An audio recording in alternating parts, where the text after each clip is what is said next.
76 deb so'raverasan. Mana davosi. Siz hali ham obuna bo'lmadingizmi? Aka, obuna bo'ling. Ana yuraklarni qizartirib turing. Men bu traktor bo'yicha to'liq ma'lumot berib o'taman. Bu ikkala traktorimiz bu yil aniq trendga chiqadi. Nimaga deysizmi? Chunki mana bu balonlar bilan aniq 60likka, 76likka. Ha. Sizni o'ylantirayotgan 76lik qator sxemasi va 90lik qator sxemasiga mana shu traktorlar faqat balonni aylantirib tushadi.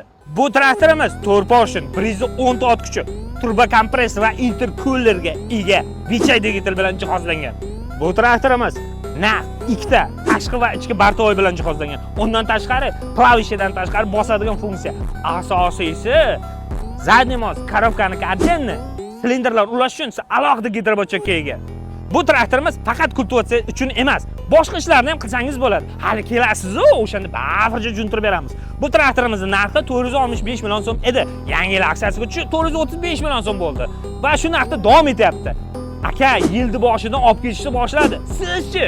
Aka, 100% pulim yo'q desangiz, 90-100 million so'mga lizingga chiqarsak ham bo'ladi. Undan tashqari rastorachka varianti ham bor.